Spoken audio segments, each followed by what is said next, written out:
Welcome in to Daily Faceoff Live, your go-to source for everything hockey. Live every weekday at noon Eastern.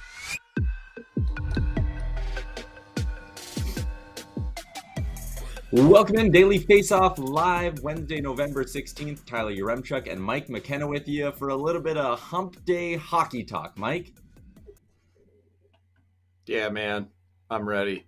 Tyler, you just froze up on us there. We're doing. It's funny because you get midway through the week now and you think like we're in the gut of things, but there's only 4 games coming up tonight.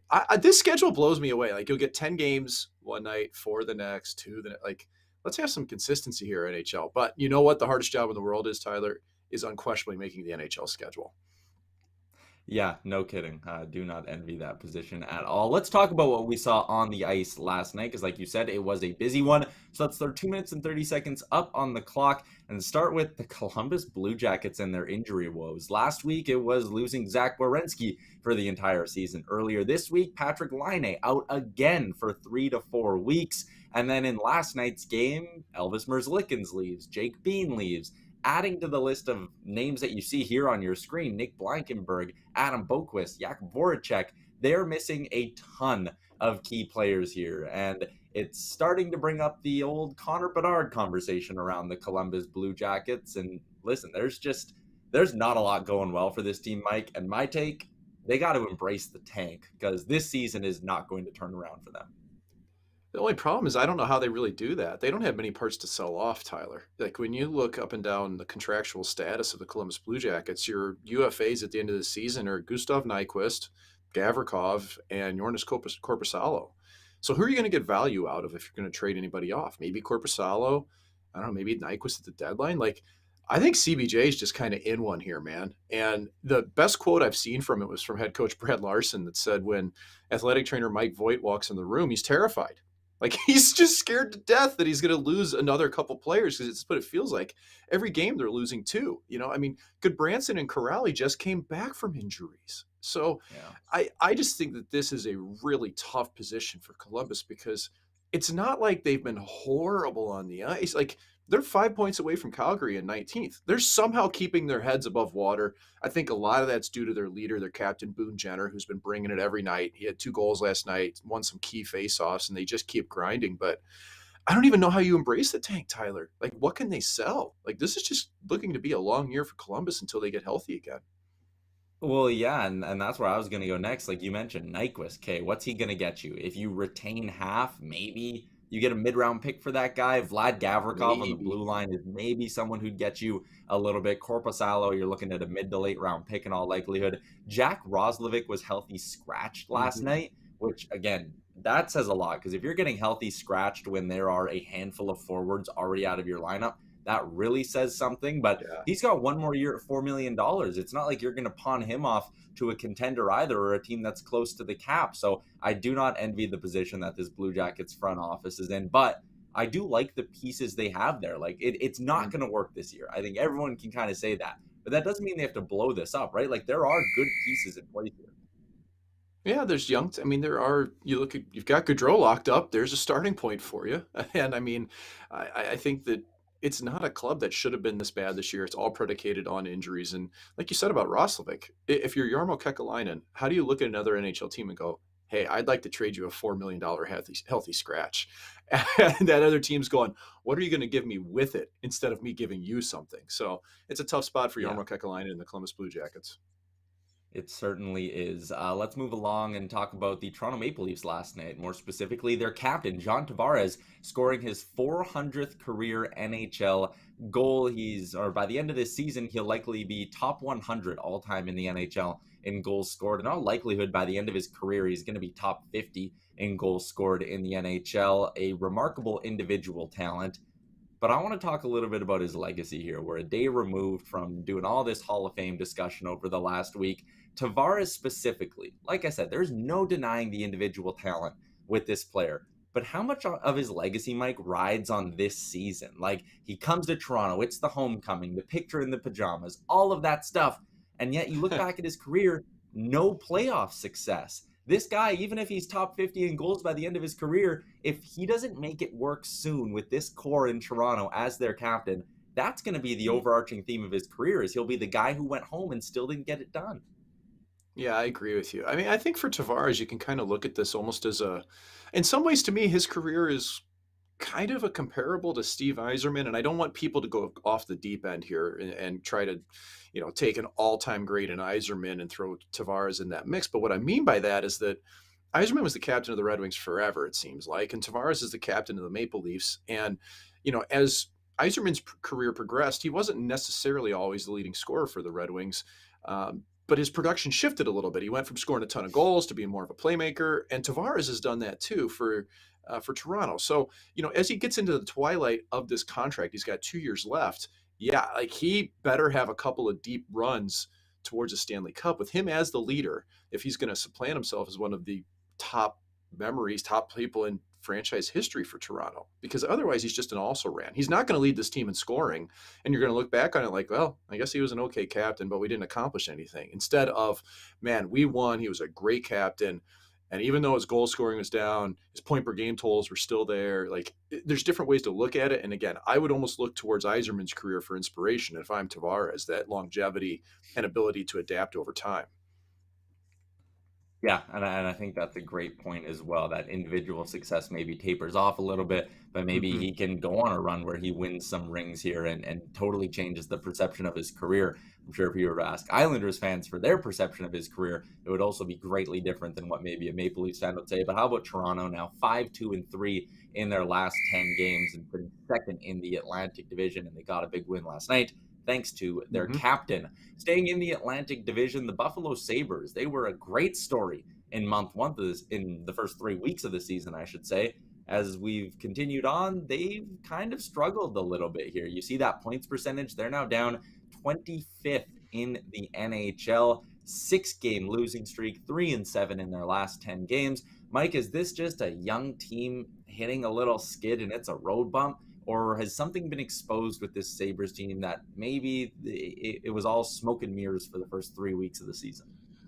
I think it's more that we're looking at a young club here, but you're also factoring in that this team is growing and they have some inconsistent players in general. Like when you look at top end of this is probably a 1.5 line team in Buffalo, and the defensive core is 2, 3, 4, maybe. Like you've got a lot of players that, frankly, are depth pieces that are playing elevated roles. And early in a season, you can kind of get by with that. But look at it this way. Like, Alex Tuch's always been a streaky player. Like, if you expect him to score every night, it's not going to happen. And that's where you need the depth. And the depth is missing in Buffalo. And so, like, they've given up way too many high danger chances recently. It's reflected in the team's save percentage. They haven't been good on the kill. And, Comrie and Anderson have been under siege. They haven't been as good either. But of course, that goes hand in hand. So Thompson and Dahlin are two players that I don't have a problem with. Like, they've been awesome all year. And I think Skinner's been okay. And like I said, Tuch's streaky. It's just, this isn't a team that's very deep, Tyler. The one player I like, though, Owen Power, he's put some points up, but he's been inconsistent defensively. And so that's expected of a 19-year-old defenseman. He's the greatest bellwether of this club in Buffalo. When Owen Power starts to learn how to play defense and be stronger with it, this club in Buffalo is going to take off. But we're still probably 2 or 3 years away from seeing that happen.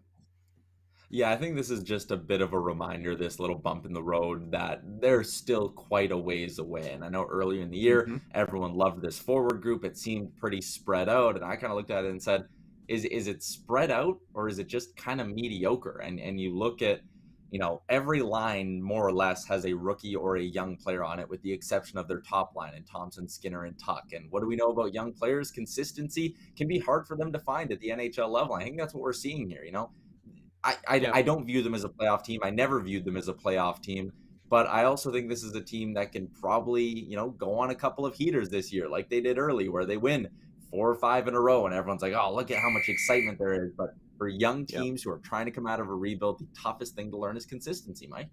No question. It is, man. And also, let's think about this. Eric Comrie is really playing number 1 minutes for the first time in his career. And you got to learn how to manage that as a goaltender as well. So there's a learning curve there too. 100%.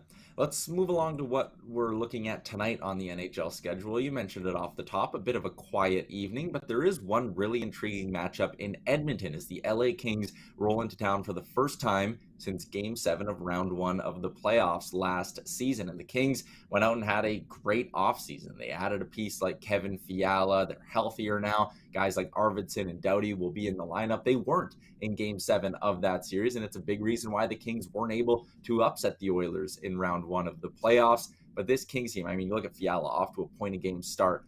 Right now, they are outscoring just some shoddy goaltending. You look at them, 29th in team save percentage right now.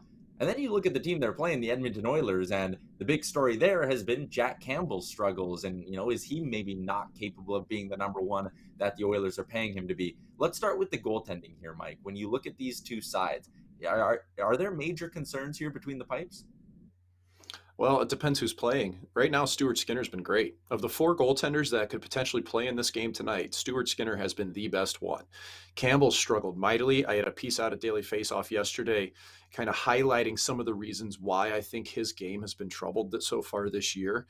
But when you look at the Kings side, Jonathan Quick hasn't updated his game in a decade, and Cal Peterson has struggled to find the technical consistency necessary to be good at the NHL level. So I think both of these clubs have the potential to be foiled by goaltending as the year goes on, especially in playoffs, unless Quick just goes on one of those magical runs that he's had before. Like when he's reading it, Tyler, and he's in on it, like he's as good as anybody, but the technical side isn't there. So it's harder for him. My question going into this game tonight, Tyler, what do you think the over-under is going to be? Like if I told you it was 9.5, would you take the over or under on this one?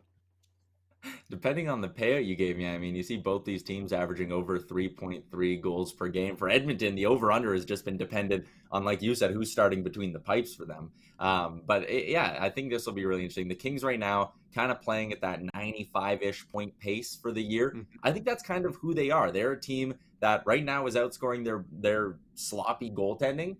I think there'll be runs where Jonathan Quick is much better than he is right now, and that'll get him some points. There's also going to be some runs probably where their offense dries up a little bit as well. The Oilers, for me, are the team that's been underperforming through 1 month of the season. You look at them, they're playing at like a 92-point pace. I would say there's a little bit of pressure on the Oilers tonight to start this week. They play LA tonight, Vegas on Saturday, 2 big divisional games. There's some pressure on the Oilers to get things on track here because they're 15th in the NHL in points percentage right now. They were expected to be a cup contender this year. Yeah, I think you really hit it on the head, Tyler, that it's the in division right now because you're looking at this as a potential matchup in playoffs. We saw it last year. Edmonton, LA, they've faced off. Vegas is going to be in the mix by the end of the season. By all means, these two should be, LA and Edmonton, they should be playoff teams, and they're going to have to go through one another. These types of games are the ones where you really want to see, especially where depth can come through. We know what McDavid and crew is going to be like. We know what Fiala is going to be like. We want to see how downstream that affects the game. 100%. Let's dig into some numbers with our weekly hit with Cam Charron, the number crunch.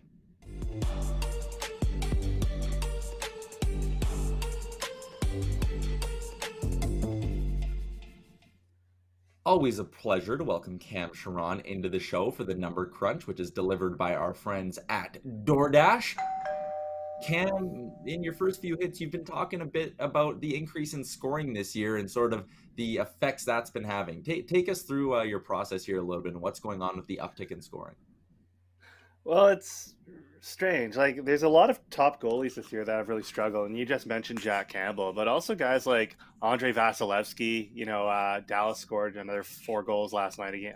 Actually, he wasn't even in net. Never mind. But guys like Vasilevsky and Shesterkin haven't really been at the level that they were at a year ago. So one thing that I'm kind of looking at is just how goaltending and offense has changed over the last several years. And this is a graph I've kind of come back to, and you can just see that since save percentage peaked in the 2016 season, it's kind of been falling very steadily since. So we see that static green line is where we are now, and we're just really falling to a point where we can expect a lot of goals. We can expect a lot of goals at 5-on-5. We can really expect a lot of scoring. We can expect a lot more 100-point players. It's a really fascinating time to be watching hockey right now, and there's a lot of different reasons for it. I don't know if it's entirely due to goalies getting better. I think that there's a lot that's happening in offenses. I think teams are starting to use the middle of the ice more. They're starting to pass the puck a lot more around the offensive zone. It's really fascinating just to see like what attacking players are doing to create space and to create time, and it's leading to much more exciting hockey, which I think it's great, and I think we're just, the games are a lot more exciting. They're flowing a lot more. Teams are faster, and it's harder for a team that if they're up by 2 goals in the first period, you can't just lock it down for 40 minutes. You have to keep pressing and keep pressing. We've seen a lot of multi-goal comebacks already. It's not just the Canucks that are blowing them. It's pretty much every team. So, this is something I'm keeping an eye on, and it seems that it's really stabilized. We saw last year there was actually a drop in scoring at the start, and then as COVID took over and more goalies and defenders came into the league that weren't necessarily experienced, we saw the offenses really take off thanks to COVID, and we're kind of where we were around mid-season last year. Okay, you're in hot water with the goalie union for blaming the goalies, but Cam, actually, it's not all the goalies. Like, I'm not entirely saying that they're in trouble here. Well, listen, I actually don't disagree with you, because I don't think it's been as much bad goaltending. I think it's actually that the shooters are starting to gain an advantage again, and goaltending has kind of reached a point where it's optimized, and the shooters and the skilled players are starting to get better and outpace that. So that's what your numbers, I think, are starting to hint at. Last week when you were on, you talked about how the last week you talked about how you expect the Flames low shooting percentage to turn around. We're talking Flames now, man. Let's talk Flames, okay? They had a terrible shooting percentage. You thought that was going to turn around. Are there any other teams out there that are low right now when it comes to shooting percentage you think that are going to start to rise as the year goes? And so one of the things at this point in the year is that there's such a low level of, we have such a small sample size, so it's hard to tell, like, what, based on, which teams have scored, are they going to keep scoring, or what number do we use to tell what future offense is going to bring? And the stat that I've been using the most is scoring chances at Natural Stat Trick. So I brought up the Flames last week as a team that they have a lot of players that were high in scoring chances, not necessarily generating a lot of goals. I think that they're going to probably turn around offensively. We saw that high scoring game against the Kings earlier this week. And the other 3 teams I've kind of identified are the Blues, Leafs, and Wild. And I think one of the reasons why we're actually kind of lower scoring than where we were at the end of last year is because there were so many teams that were good offensively a year ago, like Calgary, St. Louis, Minnesota, Toronto, and Colorado, that just haven't gotten it together offensively at 5-on-5 so far this year. And so Colorado's, they're being led by their power play, so that's a thing. But St. Louis is really interesting to me. Like, just that Robert Thomas line with Tarasenko and Buchnevich, they were one of the top scoring lines last year, and they're down to 3 goals per 60 this year. I think they've been split up as well. And then there's the Braden Shen line, Barbashev and Kyrou. They were at 3.8 goals per 60 last year. They're down to under 2. It's really I don't really see St. Louis whipping the puck around the offensive zone. I really had them as a team to watch this year. I think that they're really fun to watch on offense when it's all clicking, and it's not really clicking for them. So just based on their history, I would expect them to improve. Their scoring chance numbers are around where they were last year, and they tend to kind of outshoot that because the scoring chances they take are all so good because of how much puck movement they have within the offensive zone. And then, of course, with Toronto, I just think of Austin Matthews and how snake bitten he's been. He's led the league in scoring chances, and he has 2 5-on-5 goals this year. He only has 7 on the season. 5 of those have been on the power play. It's really strange watching him because I've watched him so closely over the years, and he's just been scoring so much from all these different situations, and he just doesn't have that this year. And then the other team I'd kind of look at is actually Winnipeg. They're kind of middle of the pack in terms of 5-on-5 chance generation, but they're really average in terms of goals. They're actually below 2 right now. Unlike the Blues or Leafs, though, they don't really have that history to fall back on. They were a bottom 5 team in shooting percentage last year, and the players that they have are kind of snake bitten, other than Kyle Connor, who's kind of been offset by how good of a season that Scheifele's having. We're looking at guys like Mason Appleton or David Gustafson, guys that are generating those chances, but don't really have that, the history as being a good finisher for me to have a whole lot of confidence that things are going to turn around for Winnipeg, at least when it comes to their 5-on-5 offense. They really need Nick Ehlers back because I don't know how long Connor Hellebuck is going to be able to hold them in so many games. As we talked about, goalies are just having such a tough season, and eventually it might come for him. Interesting stuff. I love the point you make about you can't just look at a guy with a low shooting percentage and be like, he'll bounce back. You need to look at kind of Yeah. the history behind it as well. Great info as always, Cam Charron. The live delay, or the delay of live TV, be damned. Appreciate the hit as always. The Number Crunch delivered by DoorDash. You can use that promo code GameDay25, get you 25% off and no delivery fees on your first order of $15 or more when you use the DoorDash app. Chat with you next week, man. Yeah, see ya.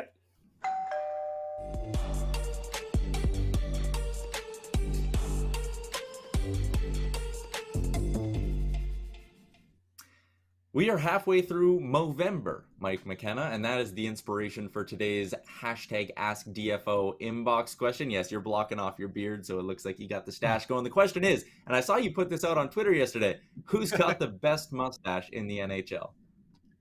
Well, it's because I think I might be aggregating here. I'd like to write a little piece on it. I'll have it by the end of the month, by the way. I got a dark horse candidate. I mean, I think people have lost seen, maybe it's Philip Forsberg or Erik Karlsson, or you think back to even George Parros. Well, has anybody seen Mario Ferraro with the San Jose Sharks? This is the pinnacle of greasiness, man. Like, this is legit. You could take this out of 1977, from the hair to the missing teeth to just the absolute grease duster. This is a hell of a look, Tyler. I mean, do you have anybody that could top this? Well, so the thing with Ferraro here, not just the mustache, it's the vibe, like you said, the teeth, the hair, Yes. all of that. Like he might lead the league in Vintage. vibe for 60 if we're talking about analytics. But for me, I was looking for more of a, let's look at the mustache and critique it like mustache experts. And I'm going to Stuart Skinner for my pick, because look at the depth, the Would width. you look at There's that so push much, it's broom? so full.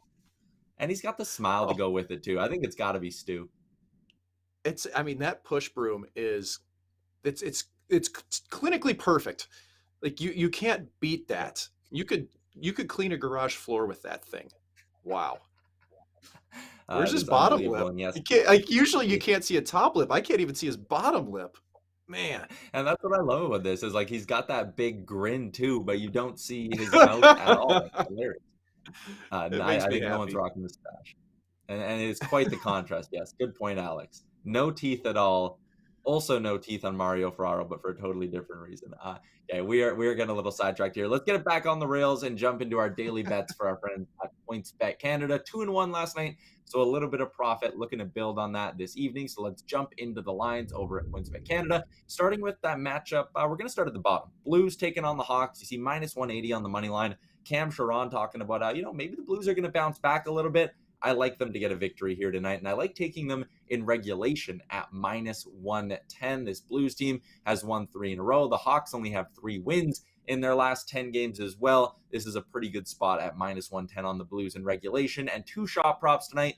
The first one is in that Buffalo-Ottawa game. Rasmus Dahlin is in auto bet territory. He has hit his shot prop in 9 straight games. Yeah, it's not paying out great. Minus 190 is not a good line.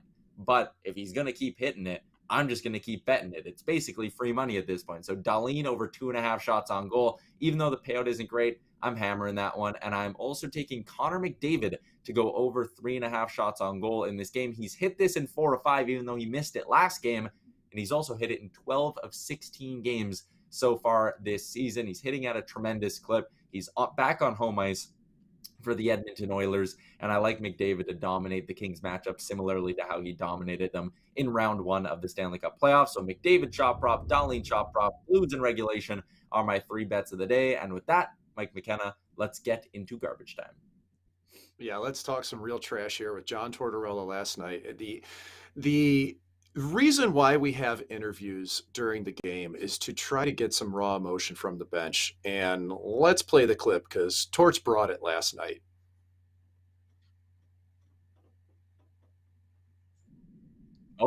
So we're going to let that one go. John Tortorella last night is on the bench, and he gets the interview midway through the game against the Blue Jackets. He's back against his old club, and he's asked, and he goes, Torts, how you guys doing tonight? We suck. He goes, we're terrible. No back check, was it? And then they come back to him. What would you like to see as the night goes on? Back checking. Thanks, Torts. You're welcome. And that was it. Like, it was the most quick the blast. headset talk 20 too. seconds. It was so good. Yeah. It was in and out, 20 seconds, to the point, direct. And it was classic Tortorella. and he was just as honest as could be. We suck. We can't do anything. And I don't know, man. I enjoy that moment. I think that's why we should have more of that. I think players, coaches, the more you can get on the mic during the game, in between play, the better. It shows the true aspect of it. Yeah, and I saw some people being like, "Oh, look at Torts being such a big baby, can't even give his interview in the middle of the game." And it's like, no, that I'm with you. Like that is exactly what I want. I want to see a pissed off coach live on my TV while I'm watching the game. Whether you're a fan of the Flyers or just a fan of hockey, I think you nailed it. You hit the nail on the head. You want to see that raw emotion a lot more when you're sitting down to watch the sport because that's what makes hockey so great. Fantastic stuff. Love the garbage time from you, Mr. McKenna. That's going to be a wrap on the third consecutive Yuremchuk and McKenna edition of Daily Faceoff Live. Frank Saravalli and Stephen Ellis are going to be around for tomorrow's show live at noon Eastern. Until then, enjoy the games tonight, hockey fans. Thanks for tuning in to Daily Faceoff Live. Make sure you hit the subscribe button to never miss an episode.